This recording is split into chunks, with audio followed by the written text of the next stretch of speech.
ዘበናይ ማርዬ ዘበናይ ማርዬ ዘበናይ ማርዬ እስቲ ልዝፈንልሽ ሙሽራዬ ብዬ ዘበናይ ማርዬ ዘበናይ ማርዬ ዘበናይ ማርዬ ዘበናይ ማርዬ ዘበናይ ማርዬ እስቲ ላዚምልህ ሙሽራዬ ብዬ ዛሬ ለተጋቡት ለነዚህ ሙሽሮች ትዳር ለጀመሩት ለነዚህ ሙሽሮች ፍቅር ላደራቸው ለነዚህ ሙሽሮች ለዚህ ላበቃቸው ለነዚህ ሙሽሮች ወፎች ያዜማሉ። ሰላም ሰላም፣ ውድና የተከበራችሁ ቻናል ቤተሰቦች እንዴት ናችሁ? እኔ ደህና ነኝ፣ እግዚአብሔር ይመስገን። ሁሉ ሰላም፣ ሁሉ መልካም፣ እግዚአብሔር ይመስገን። እኔ ጋር ሁሉ ሰላም፣ ሁሉ መልካም ነው። ለዚህ ቤት አዲስ ከሆናችሁ ሰብስክራይብ፣ ላይክ ማድረግ እንዳትረሱ። ቪዲዮስ ጀምሩ፣ ላይክን የተጫናችሁ ቪዲዮን ጀምሩ እያልኩ ዛሬም ብቅ ብዬላችኋለሁ። እንግዲህ ዛሬ ሲመጣ በጣም ልይት ባለ ነው የመጣሁት። እውነት ስነግራችሁ እስቲ ያጨበጨባችሁ እስቲ ተቀበሉኝ በእናታችሁ። ዘመናዊ ማርዬ ዘመናዊ ማርዬ ዘመናዊ ማርዬ ከዚህ በላይ አልችልም። እና ውድ ቤተሰቦች እንግዲህ ሩታና አብርሃም ዛሬ ሰርጋችሁ ነው ማለት ነው። ነገም ይቀጥላል። በነገራችን ላይ ዛሬና ነገ ነው ማለት ነው። እንግዲህ በጣም ነው ደስ የሚለው የእውነት ስነግራችሁ ማለት እኔ እንጃ በህይወቴ ማለት ነው እንደዚህ ሰው ተደስቶ በቃ የልቡ ተሳክቶለት ያሰበውና በቃ ያቀደ ሁሉ ተሳክቶለት ሰው እንዲህ ሲታይ የምሬን ነው የምላችሁ በጣም ነው ደስ የሚለኝ ከምነግራችሁ በላይና እንኳን ደስ አላችሁ እንኳን ደስ አላችሁ እንኳን ደስ አላችሁ እያልን መጨፈር ነው እንግዲህ ዛሬ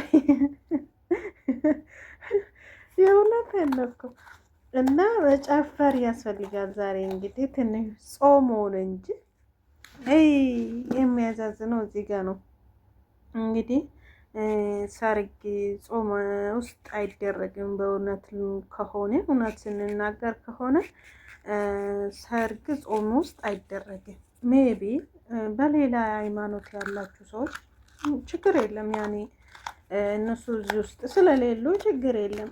እና በሆሳና ቀን ሰርግ በጣም ነው የሚከብደው። ነገራችን ላይ ይሄ ይመስለኛል አለማወቅ ነው ብዬ ወስናለሁ እኔ በዚህ ጋር ማለት ነው። አለማወቅ ካለማወቅ የተነሳ ነው እንጂ ለሌላ ነው ብዬ ፍጹም አላስብም። በእውነቱ ስነግራቸው እና አይደረግም። በቃ አለ አይደለም ጋብቻ የፈጠረ አብርሃምና ሳራ ምሳሌ አድርገን እና ከነሱ ምሳሌ ወስደን እንድንኖር ነውና ሁሉም ነገር በህግና በስርዓቱ ቢሆን በጣም ነው ደስ የሚለው እውነት ስነግራችሁ ማለት ነው። እና በዚህ ሰዓት ወይም ደግሞ እዚህ ወር ውስጥ እንደዚህ ጾም ሳይፈታ በቃ ክርስቶስ የምሰቀልበት ጊዜ ሰርግ መብላት፣ መጠጣት፣ መጨፈር አስፈላጊ ነው ብዬ አላስብም። እንግዲህ አብርሃምና ሩታ ሳስቡ ይመስለኛል ይሄ ነገር ማለት በቃ አለ አይደለም ስለ ሃይማኖት እንደዚህ ወደ ታች ጥልቅ ሆኖ እንደ እስከ ጥልቅ ሄዶ የሚያውቁ ሰዎች ናቸው ይሄን ነገር የምንጠነቀቁና ሩታና አብርሃም ደግሞ ታውቃላችሁ፣ አብርሃም ዛሬ መስቀል ካደረገ ነገ አታውትም አንገቱ ላይ ማለት ነው። እዚህ ላይ ማለት ነው ሮብ ነው አርብ ነው ጾም ነው እንዲህ ነው ገባ ወጣ እንደዚህ ነገር እነሱ ቤት እነሱ አእምሮ ውስጥ የለም። ለምን እንደሆነ አላውቅም። ሩታ ደግሞ አንዳንድ ቀን ነው የምታውልቀው እሷ መስቀል፣ አብዛኛ ጊዜ አታውልቀው። አልፎ አልፎ ነው እንግዲህ ውበቱ ይቀንስብኛል ስትል ነው ከጎረምሳ ምናምን ጋር ስትገናኝ ነው ማን ነው ቀለበቱና መስቀሉን የምታወልቀውና ከሷ ይልቅ አብርሃም ደግሞ አንገቱ ላይ ይሁን አሁን ደግሞ የሆነ እንትን ነገር ብረት ነገር አስሯልና መልካም ይመስለኛል። እነሱ እናት የአብርሃም እናትና አባት እንደምታውቁ እንትን ነው፣ ክርስቲያን አይደሉም፣ ፕሮቴስታንት ነው። ያኔ ቤንጤ ማለት ነው እምነታችሁ። እና እንደዛ ነው እላችኋለሁ። ሀታ ሀይሚዬ ራሱ እኮ እዛ ውስጥ ነበረች። አሁን ብሩኬ ጋር ስትገናኝ ነው ወደ ክርስትና የመጣችውና ማለት ከአስተዳደጉ ነው ይመስለኛል።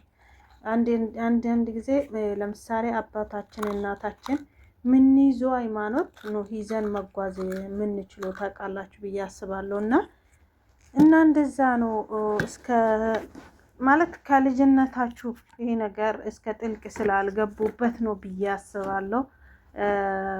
አብሬሽና ሩታ የሩታ እናትና አባት ደግሞ በጣም አክራሪ ክርስቲያን ናችሁ። በእርግጥ ነገር ግን አሮን ነው ብቻ በጣም ይከብዳል። እንደዛ ማለት ከፈጣሪ መፍራታችን ግዴታችን ነው። ምክንያቱም አለ ፈጣሪ ማንም መንቀሳቀስ አይችልም።